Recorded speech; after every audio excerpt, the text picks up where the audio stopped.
Tango down.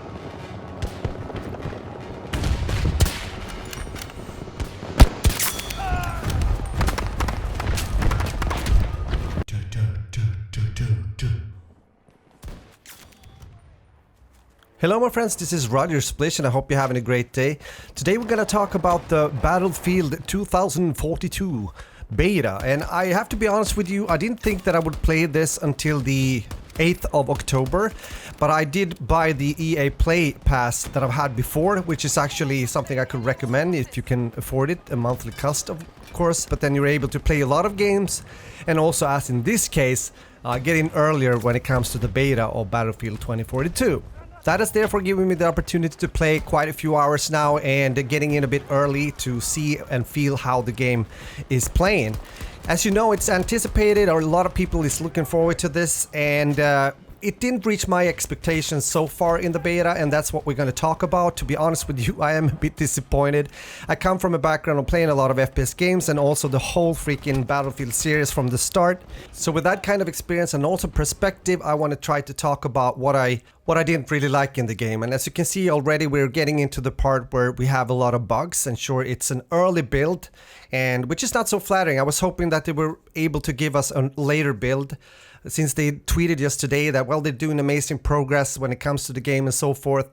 And the first thing I saw, I got into the menu, and also when it comes to the UI, I didn't like that. I thought it was worse than ever, to be honest, and I hope they're gonna consider to do something about that too. Without getting into depth into that, I want to talk about all these bugs. Everyone that has played betas and similar before do know that they occur.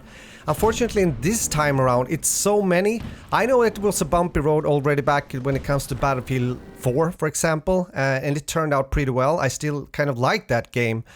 And we're getting to that soon when it comes to comparisons, but it has to be mentioned, and I know that a lot of people that are more sensitive than me when it comes to gameplay performance and the overall game performance, this will be a turnoff, and they will probably not buy the game, at least not pre-order, which I don't recommend anyone to do, and it doesn't really have to do with this title. Just wait and see what happens at launch. When it comes to graphics, the game is looking definitely okay, although I thought it would look even better. Maybe now the fixes they're doing right now will bump up the graphics, because in my book both Battlefield 1 and Battlefield 5, for example, looks better than this game at its current state. Sure, I know that DICE tweeted just today, actually, when I'm doing this video, that they're working hard, of course, and when it comes to this beta, they have been doing now great progress the last months and so forth, and I want to believe that that's the case, but we also have to remember that this is a representation of the game in many ways still. And that's also why I think we need to talk and discuss it, also be honest about our opinions. When it comes to audio, which is a huge part of a game like this, if you play former Battlefields, you know that DICE is well known for doing great gameplay sounds, like the gunplay, of course, the gun sounds, meaning, and also explosions and everything that has to do with this destructible environment as well. And it's good here, it's definitely good, but I think this is the first year when I actually start to think about another title, or actually another franchise, that has done this a bit better recently. And therefore I want to mention Modern Warfare 2019, which I think had better gun sounds than this game, at least for now.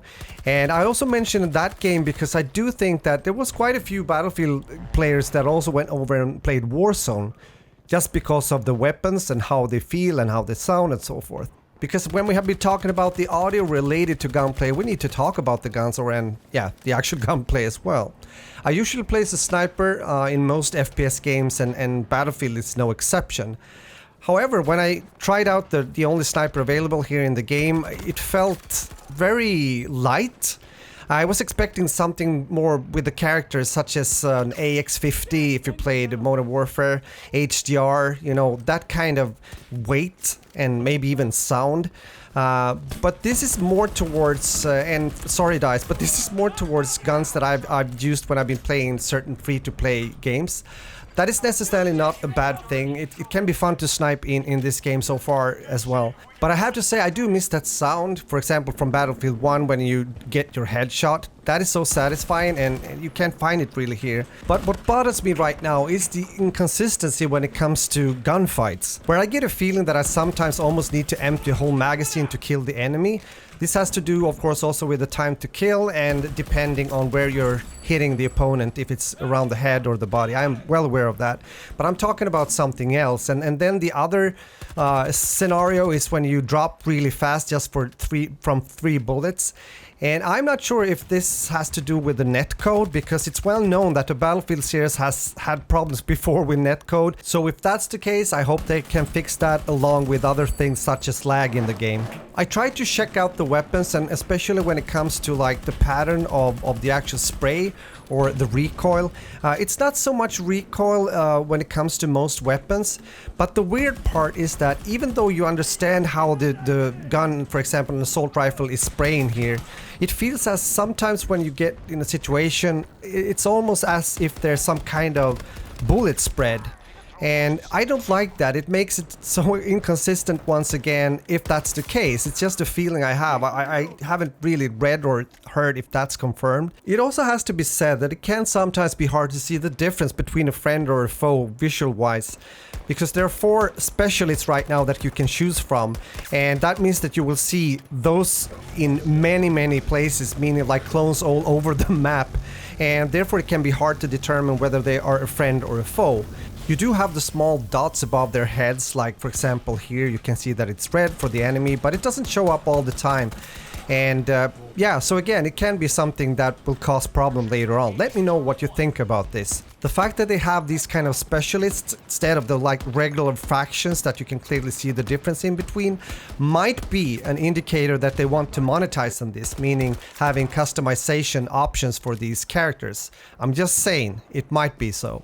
I also find myself running around and wandering around quite a lot on this very big map. Remember, it's only one gamer right now in the beta, and I guess that's what it's gonna be the whole weekend, and that's Conquest. And just running around trying to find enemies, trying to, you know, encounter enemies and have a gunfight, that makes the gameplay quite slow as well. There are definitely some, I shouldn't say choke points, but at least places where people tend to stack up a bit, and these are the places where most players get drawn to.